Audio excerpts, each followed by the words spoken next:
If you're looking to start Splinterlands in 2022 and start playing to earn, this is the video for you. I'm starting a Splinterlands 101 series where I walk you through the very beginning and the basics. In this video, we're going to be looking at how to simply set up an account. Hello, kamusta, hola to those around the world. My name is Luke. On this channel, I am Luke Plays to Earn, where I am helping the krill, the small investor, play to earn in these games. And one day, just one day, if we are not whale food, maybe we'll become the whale ourselves. If you go type in a Splinterlands beginner's guide, you can see that one of my videos was probably the top one in that, but it was a very long video and some things have changed in Splinterlands because that was almost 5 months ago now. So I want to give some updates to it and walk you through what is it like to start in Splinterlands. So the first part of playing in Splinterlands obviously is you just need to make an account. So when you come to this page, you'll see this. All you got to do, like really any other site, click the login button and then click the create account button. Of course, just type in an email. I'm going to make a fake one here. Then if you want to, you can type in my referral account. Again, you don't have to. I would only make anything if you actually buy credits in the game, which especially for small investors, you're probably not going to do much of. So no worries, but if you don't have any other friend to put in here, then you can use me if you want. Then of course, you're just going to simply create a password from there. Now make sure when you're actually setting up your account, you use a real email because you're going to need that to verify your account. Also to set up your Hive keychain, which is a blockchain wallet. More on that later, but you're going to want a real email so you can actually set those things up. All right, here we go. Now when you've created the account, it's going to give you some random name. Once you buy a Summoner Spellbook, you'll be able to change it then, but for now, just whatever random name you got, great. So here we go. You can play the tutorial even if you want to. I'm not going to read through all of it because it's just kind of a little goofy, but if you've never played, maybe it's fun to read through. I've already seen it though. So essentially, without even paying any money into this game, you can at least play some practice matches, play some ranked matches. You won't earn anything, but if you want to try out this game before actually jumping into it and committing to pay for the $10 spellbook, this is a good way to try out the game and see if you like it. Because if you want to play to earn, it's great to earn, but if you're not enjoying it, then probably find a different game, right? There's lots of play to earn games coming out. I really love Splinterlands. It's one of my favorites. But I would recommend at least trying it and see how you like it. I will say, the more I've played the game, the more I like it. First, I was a little bit hesitant, and the more I've gotten into it, the more strategy that there is. So just realize when you first try it out, some of the strategy might seem a little bit basic, but that's just to warm you up to the game, and later on, it gets harder and harder. So this tutorial will walk you through all these things for your first match. Again, you can play as many matches as you want. I'll tell you how much time you have to set up your team, what kind of decks. There's 6 different decks to Splinterlands: the fire, water, earth, life, death, and dragon. And then there's a mana cap, which limits the amount of monsters that you can put into a battle. There's also different rule sets, but again, starting off in this game, you'll only have the standard rule set. It only gets harder as you move up in bronze, silver, and gold leagues. So again, the strategy in the beginning is a little more limited. So again, in the tutorial, I'll show you all the different summoners. Each summoner is in charge of a different deck and allows you to play different monsters. And then it's going to tell me to pick some different cards here. Again, you can walk through the tutorial yourself.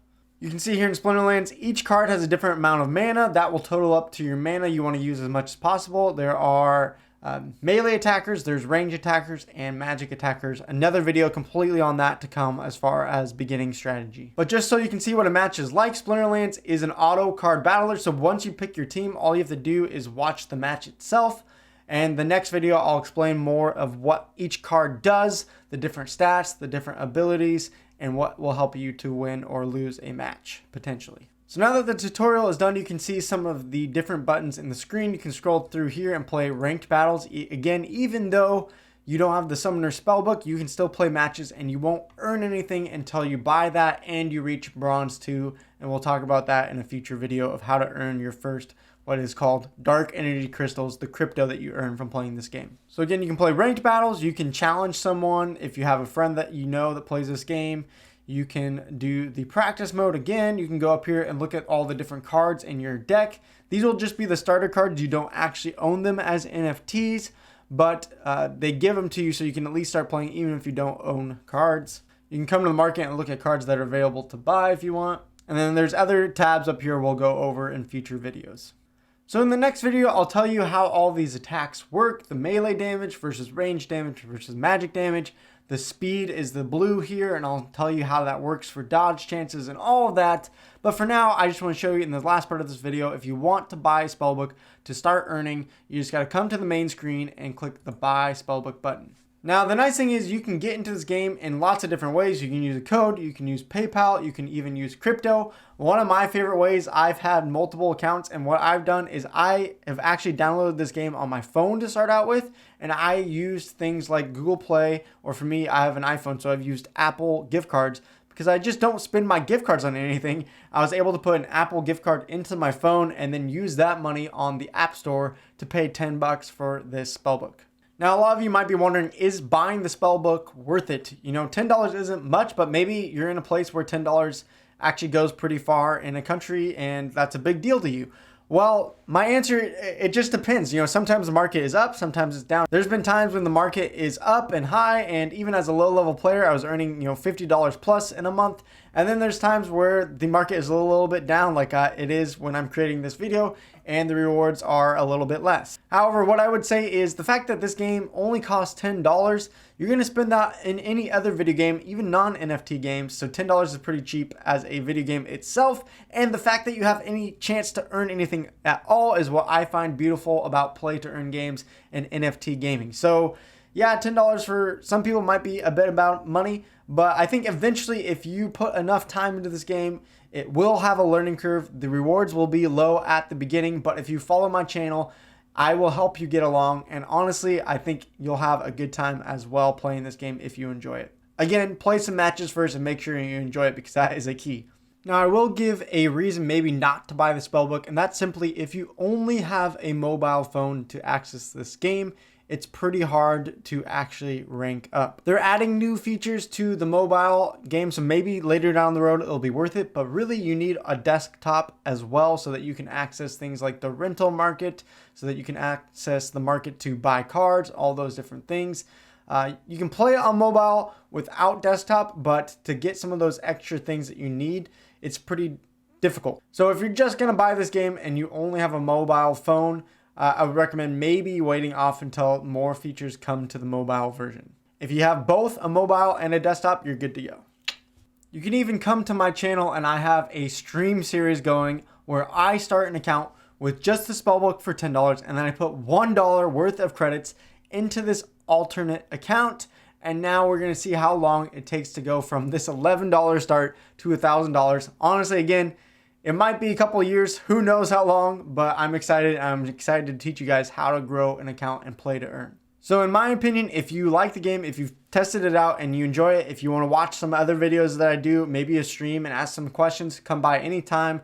I think it's well worth it. And if you enjoy the game, I think you'll have a good time and it's worth the $10 getting into this game. So if you want to start this game, buy the Spellbook so that you can start eventually earning. So that's going to be it for today's video. I already have 4 accounts with Spellbook, so I'm not going to buy up another one.